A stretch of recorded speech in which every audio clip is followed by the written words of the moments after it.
Hello everyone, welcome back to the channel. So today is Saturday. I'm out for my long run of the week. I'm actually running on the North Downs today rather than the South Downs. Decided last minute to come up this way because my hometown football team are playing in Merstham. They're in a playoff final, so if they win this today, they will be going up a league. So I thought I would come down to Merstham, get in a run along the North Downs way, then hopefully back in time for 3 PM kickoff this afternoon. So in this video I'm going to be talking about how I'm training for my first 100 miler, the South Downs Way 100. Just a bit of background firstly. So the reason I've gone for this particular 100 miler is because firstly it's very near where I live in Brighton, so I can access the trail quite easily. I can actually see it from where I live, so it means I can train along the South Downs Way, particularly that last section. And then the other reason is because I walked the South Downs Way over the space of about 7 days 13-14 years ago, and I did that with a group of friends. So 5 of us started, 3 of us finished. A couple had to drop out, one because of a severe case of tendinitis, the other because of probably the most extreme blisters I've ever seen. So yeah, we did it over the space of 7 days, and I just like the idea of going back and trying this time to do it in a much more condensed period of time. So the cut-off for the race is 30 hours. So, you know, doing it in a day or a day and a bit, I like the idea of that challenge. And, you know, aside from that, I just love the South Downs Way. So it's the trails I'm used to running on, and they're just stunning.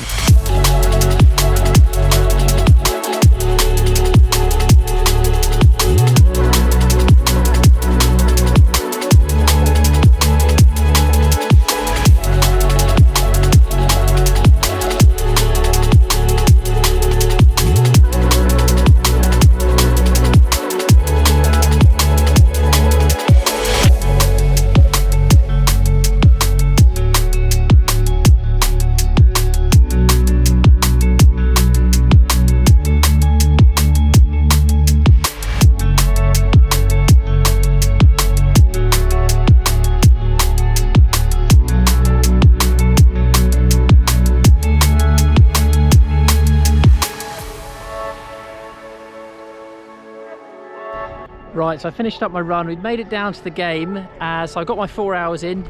So I'm now going to watch the game, hopefully see Egham Town get promoted. Fingers crossed. But yeah, I'm going to finish up watching the game, and then when I get home I'll tell you a little bit more about what I've been doing for my training for the South Downs Way 100.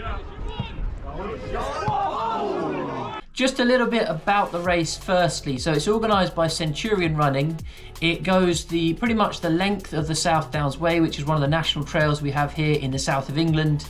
And it takes place every year in June. So just a disclaimer firstly, this video is not meant to be a kind of expert guide to running an 100-mile race. You know, I've never done the distance before. This is my first time training for it. So if anyone has got any suggestions about things I might want to think about or add into my training, then please do let me know in the comments below. So I'm open to suggestions, and it'd be good to hear how others prepare for this kind of distance. My experience going into this race, so I've done now 8 ultramarathons in total. 3 of those have been 50 milers. I haven't done anything beyond that. So actually this will be a race where I'm doubling the longest distance that I've run, which does feel quite daunting. But at the same time, I'm wanting to train for it as sensibly as possible and try and just get as ready as I can for the distance. In terms of time span, so I've been trail running and ultra running for 2 years. So my first marathon and my first ultra were now 2 years ago. And just before we get into the training principles and things that I've been doing in my training, I just wanted to say a huge thank you to everyone who has subscribed and supported the channel. So very recently we got to 1,000 subscribers. So just wanted to say massive thank you to everyone who supported the channel in any way. It's been great to see the channel build and also the community around it as well. And I've met a huge amount of people, both online and in real life, from doing the channel. So big thank you to everyone, and thanks for your continued support as well. So in terms of my training, I haven't been following a kind of week by week training plan of, okay, I want to be doing, 15 miles this day or 2 hours this day or anything like that. Instead, I'm adopting just general principles, and then I'm trying to apply those every week and tweak things where I need to. So it's quite a flexible plan. The first thing I wanted to talk about was mileage. So essentially, I've been training since about January, and as I said, the race is in June.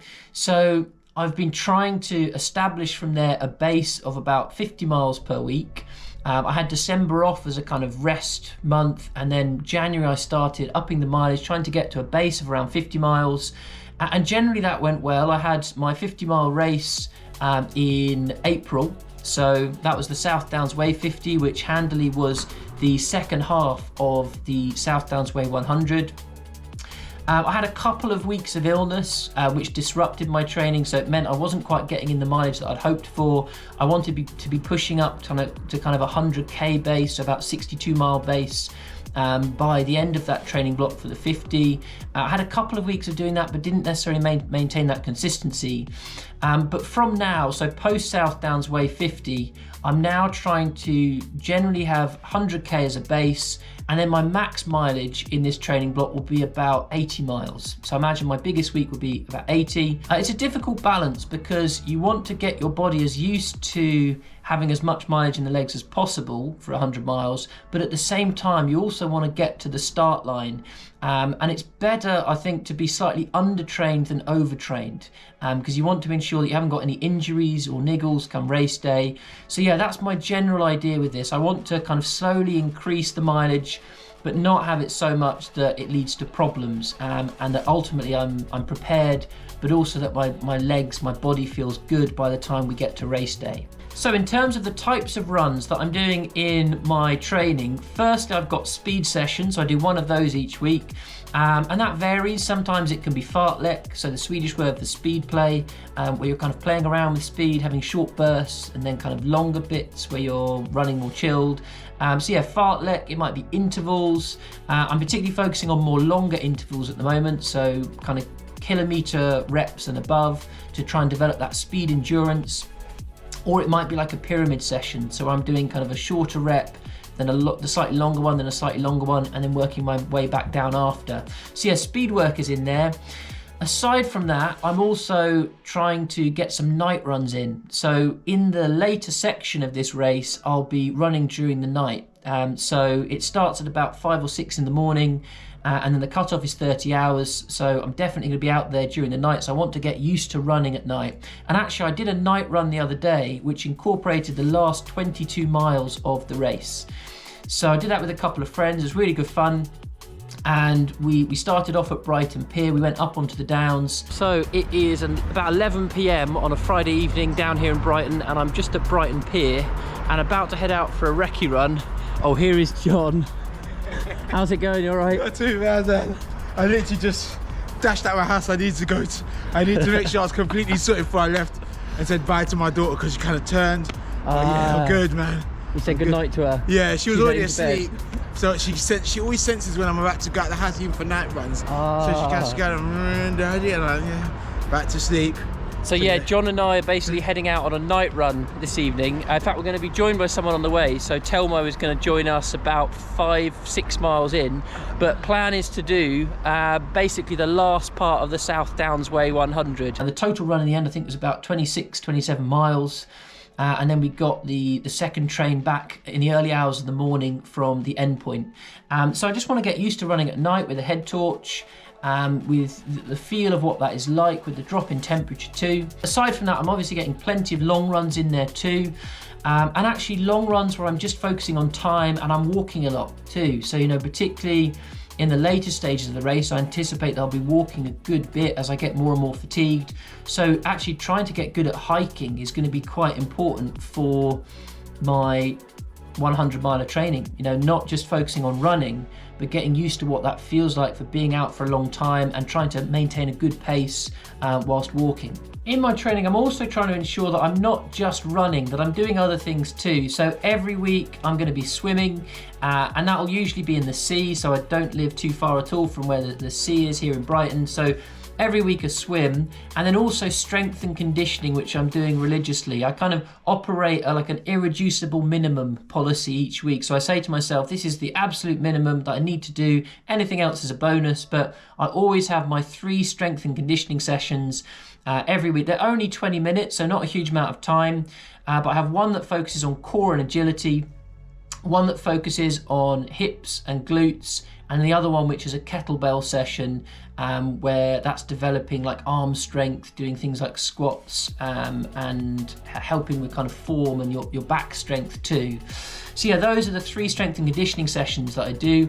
Every week I also do drills, so that's 20-minute drills, which might be things like plyometrics or that more explosive, developing more explosive muscle strength. So yeah, those would be essential things that I'll have besides the running. So the swimming, but also strength and conditioning, and also the drills. And I'd say in all of this, what I'm really trying to build is just good habits, because I think as runners, motivation is something that ultimately ebbs and flows. Sometimes you feel motivated, other times you don't.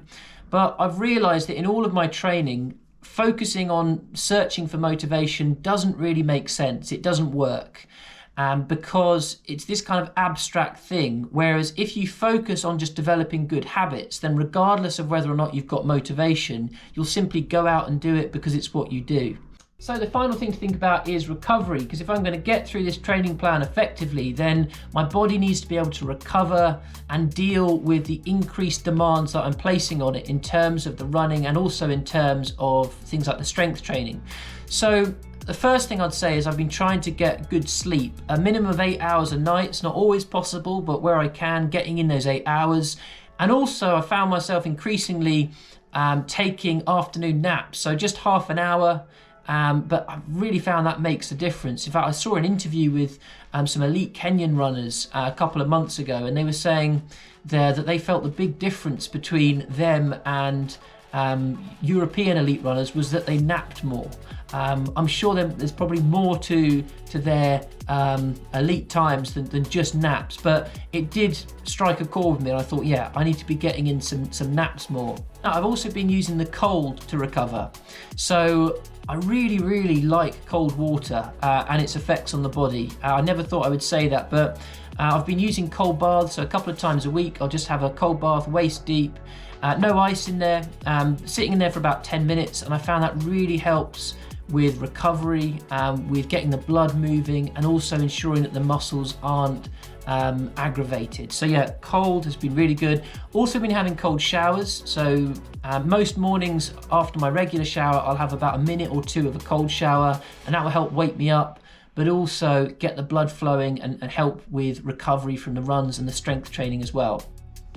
On top of that, I'm also doing elevation. So I elevate my legs at least probably 3 or 4 times a week, just against the wall for about 10 minutes. Again, helps get the blood flowing. I'm using a foam roller every so often, and then also a massage ball on the bottom of the foot. So that can help ease like the plantar fascia and ensure that, you know, all of those muscles in the foot are not getting aggravated and they're ready for your next run. So those are the key things that I've been thinking about for my first 100 miler in terms of my training. Do let me know in the comments below any suggestions that you've got, anything you think I might have missed or overlooked.